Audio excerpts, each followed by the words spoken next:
ಸಣ್ಣ ಬೋಟಲ್ಲಿ ಕೈ ಮುಗಿಯುವಂತ ಕ್ರಮ. ಇವರೆಲ್ಲ ಸಚಿವರಾಗಿದ್ರು, ಕರ್ನಾಟಕ ರಾಜ್ಯದ ಪ್ರಭಾವಿ ಸಚಿವರಾಗಿದ್ರು, 4 ಗ್ರಾಮ MLA ಆಗಿದ್ದಾರೆ. ಆ ಕೆರೆಯನ್ನು ಒಂದು 5-10 ಕೋಟಿ ಅಭಿವೃದ್ಧಿ ಮಾಡಿದ್ರೆ ಇವತ್ತು ಸಾವಿರಾರು ಜನ ಭಕ್ತರು ಬರ್ತಿದ್ರು. ಇವತ್ತು ಕಾರ್ಕಳಕ್ಕೆ ಕೇವಲ ಉಸಿರಿರುವುದು ಪ್ರೈವೇಟ್ ಇನ್ಸ್ಟಿಟ್ಯೂಟ್ ಇಲ್ಲ, ಬಿಟ್ಟರೆ ಬೇರೆ ಯಾವುದೂ ಇಲ್ಲ. ಮತ್ತೆ ವಿಜಯನಗರ ಮಾಡಿದ ಒಂದು ನಿಟ್ಟೆ ಎಜುಕೇಶನ್ ಟ್ರಸ್ಟ್ ಇಲ್ಲ, ಅದು ಬಿಟ್ಟರೆ ಜಾಬ್ ಇರ್ಬೋದು. ಮೊನ್ನೆ ಎಲ್ಲೇ ಒಂದು ಭಾಷಣದಲ್ಲಿ ಕೇಳಿದೆ, ಕಾರ್ಕಳದಲ್ಲಿ ರೈಸ್ ಮಿಲ್ ಇದೆ, ಕ್ಯಾಶ್ ಫ್ಯಾಕ್ಟರಿ ಇದೆ, ಇವರ ಗುಡಿಗೆ ಏನಂತ ಬೇಕಂತಲ್ಲಿ. ಇದು ಉದ್ಯಮಿಗಳು ಅವರ ಎಫರ್ಟ್ ಹಾಕಿ ಮಾಡಿದ್ರಿಂದ ಇದಕ್ಕೆ ಕೆಲಸ ಉಂಟು. ನೀವು ಜವಳಿ ಪಾರ್ಕ್ ಮೊನ್ನೆ ನಾವೊಂದು ಪ್ರತಿಭಟನೆ ಸಹ ಮಾಡಿದೆವು. ಬಹಳ ಬೇಸರ, 2023 ಚುನಾವಣೆ ಸಮಯದಲ್ಲಿ ಜನರಿಗೆ ನಾಮಾಂಕಿತ ಮಾಡಿದ ಕೆಲಸಗಳು. ಒಂದು ಪರಶುರಾಮ ಥೀಮ್ ಪಾರ್ಕ್, ಇನ್ನೊಂದು ಜವಳಿ ಪಾರ್ಕ್. ಜವಳಿ ಪಾರ್ಕ್ ಮಾಡಿ ಇನ್ನೂ ಜೋಳಿಗೆ ಫುಲ್ ಆಗಿದೆ. ಅಲ್ಲಿ ಮಾಡಿದ ಸಿದ್ಧವನ್ನೇ ಮಾಡಿದ ಮುಖ್ಯಮಂತ್ರಿಗಳು ಅಲ್ಲಿ ಓಪನ್ ಮಾಡಿ ಇವತ್ತು 5,000 ಜಾಸ್ತಿ ಜನ ಕೆಲಸ ಮಾಡ್ತಿದ್ದಾರೆ. ಇವರಿಗೆ 2 ವರ್ಷದಲ್ಲಿ 30,000 ಕೋಟಿಗಿಂತ ಜಾಸ್ತಿ ಪೋರ್ಟ್ಫೋಲಿಯೋವನ್ನು ಹ್ಯಾಂಡಲ್ ಮಾಡಿದ ಒಬ್ಬ ಸಚಿವರಿಗೆ ಒಂದು 100 ಕೋಟಿ ರೂಪಾಯಿ ಜವಳಿ ಪಾರ್ಕಿಗೆ ಒಂದು ಉದ್ಯಮಿಯನ್ನು ತಂದು PPP ಮಾಡೆಲ್ ಅಲ್ಲಿ ಸ್ಟಾರ್ಟ್ ಮಾಡಲಿಕ್ಕಾಗಿಲ್ಲ. ಅಂದ್ರೆ ಇವರಿಗೆ ಜನರ ಹಿತ ಅಗತ್ಯ ಇಲ್ಲ. ಇವರಿಗೆ ಜನರನ್ನು ಹೇಗೆ ಭಂಗ ಮಾಡಬೇಕಂತ ಸಂಪೂರ್ಣ ವಿದ್ಯೆಯನ್ನು ಕಲಿತಿದ್ದಾರೆ. ಜನರನ್ನು ಬ್ಲಾಕ್ ಮಾಡಿ ಓಟ್ ತಗೊಳ್ಳಿ, ಧರ್ಮ ದೇವರ ಹೆಸರಲ್ಲಿ ಮಾಡಿದ್ರೆ ಅಂತ ಅವರಿಗೆ ಗೊತ್ತಾಗಿದೆ. ಅದಕ್ಕೋಸ್ಕರ ಅಂತ ದೊಡ್ಡ ಮಟ್ಟದ ನಾಟಕ ಅವ್ರದ್ದು ನಡೀತಾ ಇದೆ. ಅದಕ್ಕೆ ಸರಿಯಾಗಿ ನೀವು ನೋಡಿದಾಗ ಹೇಳಿದಾಗೆ ಬಹಳ ನಾಚಿಕೆ ಆಗ್ತದೆ. ಯಾರಾದ್ರೂ ಒಂದು ಡ್ಯಾಮಿನ ಗೇಟ್ ಅನ್ನು ಕಟ್ಕೊಂಡು ಹೋಗ್ತಾರ?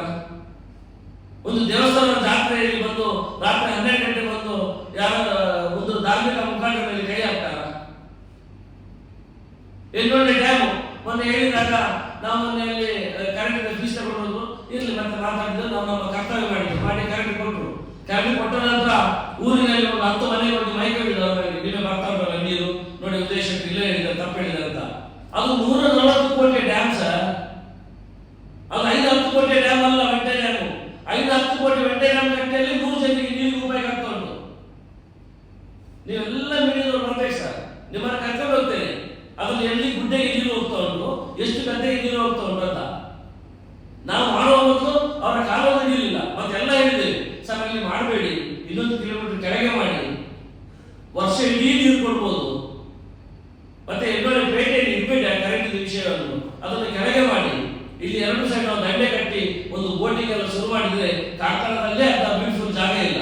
ಇವತ್ತು ಆ ಹೊಳೆಯ ಮಧ್ಯದಲ್ಲಿ ಡ್ಯಾಮ್ ಕಟ್ಟಿ ಎಲ್ಲೊಳ್ಳೆ ಪೇಟೆಗೆ ಕರೆಂಟ್ ಕೊಟ್ಟು ಇಲ್ಲಿ ಜೋಮಾನದಲ್ಲಿ ಯಾರು ಮಾಡಿ ಹಾಕಿದ್ದಾರೆ.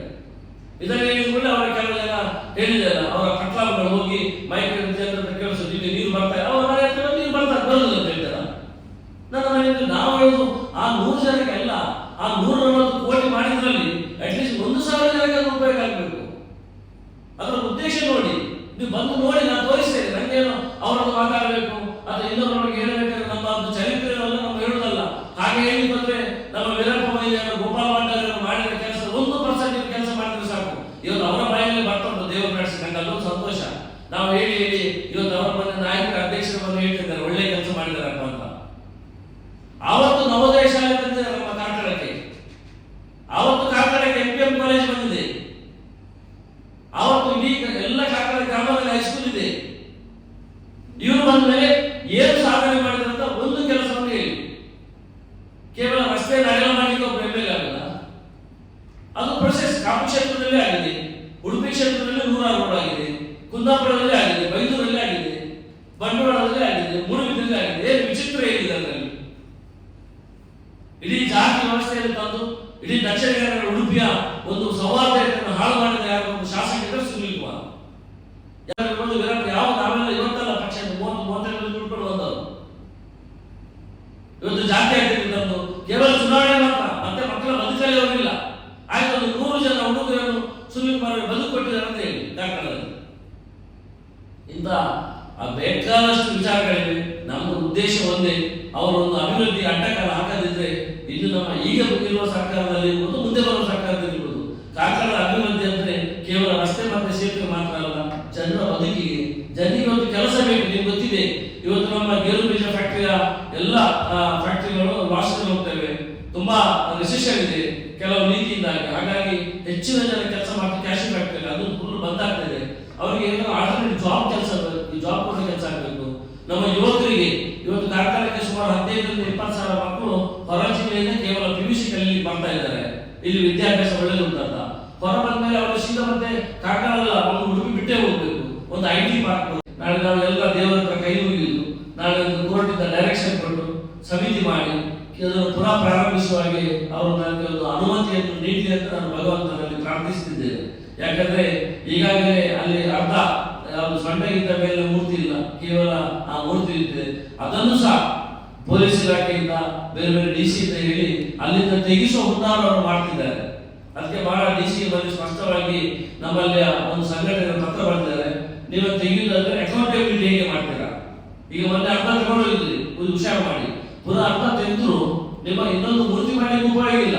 ಯಾಕಂದ್ರೆ ಅಷ್ಟು ಕಳಪ ಮಟ್ಟದ ಮೆಟೀರಿಯಲ್ ಯೂಸ್ ಮಾಡಿದ್ರೆ ಅಲ್ಲಿ ಇನ್ನೊಂದು ತೆಗೆದಿರೋ ಪ್ರಯೋಜನ ಇಲ್ಲ.